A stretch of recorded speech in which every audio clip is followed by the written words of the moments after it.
ನವರಾತ್ರಿ ಹಬ್ಬದ ಸಂದರ್ಭದಲ್ಲಿ ರಾಜ್ಯದ ಗೃಹಲಕ್ಷ್ಮಿಯರಿಗೆ ಗುಡ್ ನ್ಯೂಸ್ ಕೊಟ್ಟಿದ್ದಾರೆ ಸಚಿವೆ ಲಕ್ಷ್ಮಿ ಹೆಬ್ಬಾಳ್ಕರ್.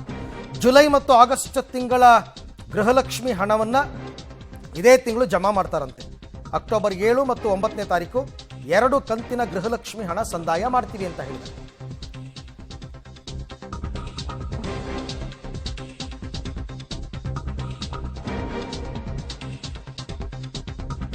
ತಾಂತ್ರಿಕ ಕಾರಣಗಳಿಂದ ಏನೋ 2 ತಿಂಗಳಿಂದ ಹಣ ತಡವಾಗಿತ್ತು. ಜುಲೈ ಮತ್ತು ಆಗಸ್ಟ್ ಕಂತಿನ ಹಣ ಜಮಾ ಆಗಿರಲಿಲ್ಲ. ಈಗ ಎಲ್ಲ ಸರಿ ಹೋಗಿದೆ. ಅಕ್ಟೋಬರ್ 7 ಮತ್ತು 9ನೇ ತಾರೀಕು 2 ಕಂತಿನ ಬಾಕಿ ಹಣ 4,000 ರೂಪಾಯಿ ಒಟ್ಟಿಗೆ ಹಾಕ್ತಾರಂತೆ. ಹೀಗಂತ ಬೆಳಗಾವಿಯಲ್ಲಿ ಸಚಿವೆ ಲಕ್ಷ್ಮಿ ಹೆಬ್ಬಾಳ್ಕರ್ ಭರವಸೆ ಕೊಟ್ಟಿದ್ದಾರೆ.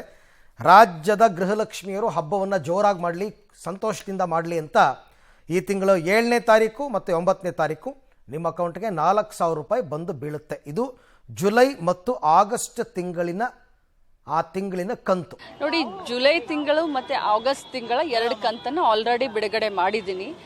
ಈಗ 7ನೇ ತಾರೀಕು ಜೂನ್ ತಿಂಗಳ 2,000 ರೂಪಾಯಿ ಹೋಗುತ್ತೆ.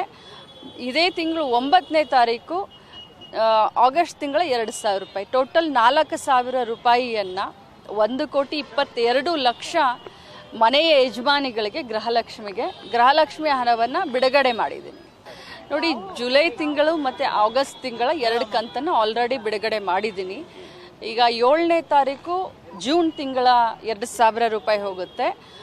ಇದೇ ತಿಂಗಳು 9ನೇ ತಾರೀಕು ಆಗಸ್ಟ್ ತಿಂಗಳ 2,000 ರೂಪಾಯಿ, ಟೋಟಲ್ 4,000 ರೂಪಾಯಿಯನ್ನು 1,22,00,000 ಮನೆಯ ಯಜಮಾನಿಗಳಿಗೆ ಗೃಹಲಕ್ಷ್ಮಿ ಹಣವನ್ನು ಬಿಡುಗಡೆ ಮಾಡಿದ್ದೀನಿ.